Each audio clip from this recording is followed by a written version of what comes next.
Hello, everyone. I am Carrie Noni, and I'm going to be talking to Karen from eCourt Reporters. She was actually the first presenter today. How did that go for you? It went well. It was a bit nerve-wracking, of course, but I felt we did well. We love getting our message out there, and we had a great audience. I mean, you had very interactive. You had a great MC, yourself and Jonah did a wonderful job. So yeah, I think it went well. It felt good, and it's exciting stuff. So to learn a little bit more about you, where are you from? So I'm from Burlington, Wisconsin, originally from northern Wisconsin. Moved down to Burlington about 20-ish years ago, and work brought me down here with court reporting. So that's exactly where my profession is, and it brought me down in this area and actually ensued into eCourt Reporters. So tell us how exactly eCourt Reporters came about. So great question. So I hate giving credit to my brother, but I'm a court reporter, and I've witnessed firsthand the frustrations of the scheduling process of certified court reporters all the time. And my brother was actually coming back from California on a trip and he had just bought a new smartphone. And he was being all smug. We were having lunch. I picked him up at the airport. He was being all smug about how he used his phone to locate her Uber. This is a guy that used to use the flip phone, right? Oh, gosh. He's got a new, right? Very old school. So he's got a new smartphone, and he starts bragging at lunch about how, I can get a car, click, click, click, and look, I got a car, and he was bragging. And I remember sitting there that day at lunch and thinking, boy, I wish I could find a court reporter that easy for law firms, because we struggle. And literally the next morning we began eCourt Reporters. We began the technology, we began the process of trying to find out how we can set up a technology platform that can literally go by clicks and find certified court reporters for law firms. It really is where it began. So how has that process been for you from the ideation phase all the way up to now you're pitching and getting funding and it's in your hands literally? How has that been? If you'd asked me 5 years ago, would I be the owner of a tech company? It'd be like, no. So honestly, I didn't know what I was getting myself into. And technology can be a wonderful tool, but you have to know a lot about it. And I didn't know a lot about it in the sense of how to create a technology company. So I was ground zero. I just started reaching out to connections. We reached out to some developers, and I'm very fortunate that my niece was married to a developer out in California. And our first iteration of our platform was not successful. Or I shouldn't say it was not successful, it just didn't, it was underdeveloped. Yeah. So I reached out to my niece's husband out in California, and I said, what can we do here? And he took our platform and reconfigured and custom built us what is now eCourt Reporters, and it became, it's beautiful now, but it was definitely, we went through some struggles. Yeah. The first year was probably the hurtful. Most challenging. Very challenging. We have it under control today. I'm happy to say that we have some great developers today that do a great job. We have a lot more development that we want to do. But again, I'm not the techie person, so I just kind of say, I direct, like we want this, and this, make it do that, and they do that. Good job. What's the ultimate goal for eCourt Reporters? Where do you see yourself and the company within the next 5 to 10 years? So ultimately, without giving away ages, I'd like to retire in 5 to 10 years. We have an exit strategy for our company within 3 to 5 years. We have a growth.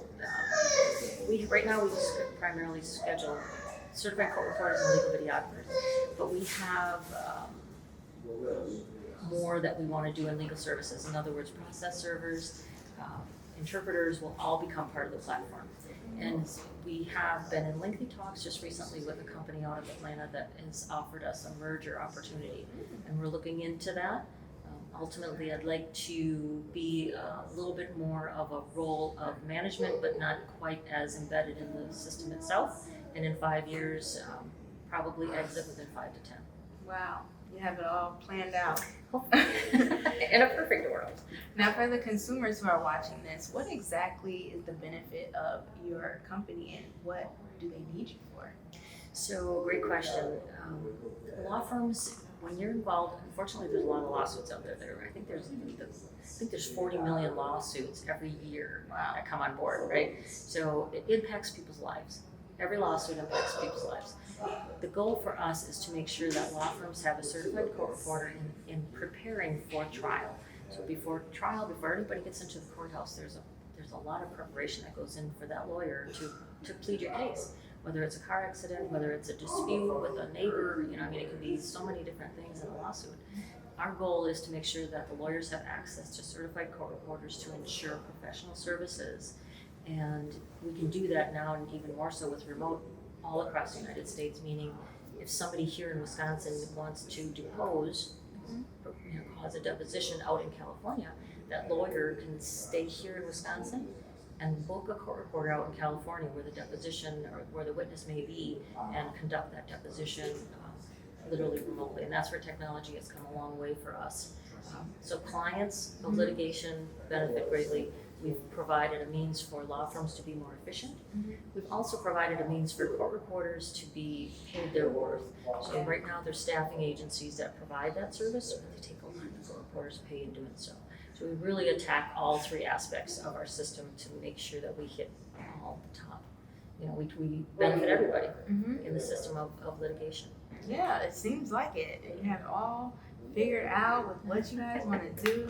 Now, as far as the pitch competition, you did a great job. Thank you. But of course, the biggest question is, what will you do with the money if you win? So if we win, we will be spending more development. We would like to bring in some office staff. So we would like to do some hiring right here in the Milwaukee, Wisconsin area. So we would spend it probably 10 different ways, but in all honesty, we would like to bring some staff on board.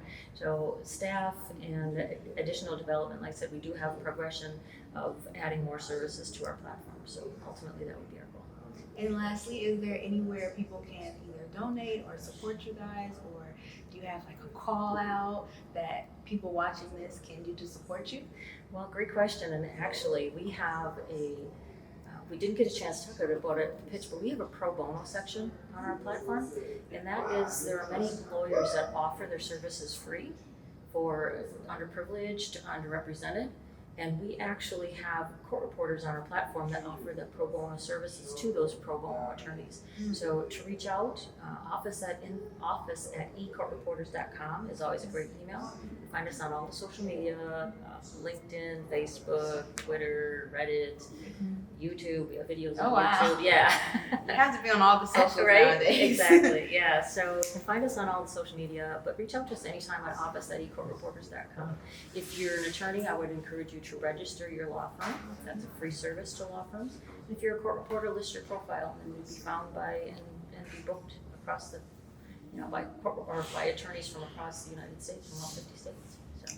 Well, thank you so much. Thank you you, guys Carrie. heard it here first. Make sure you hit her up. eCourt Reporters for the competition today.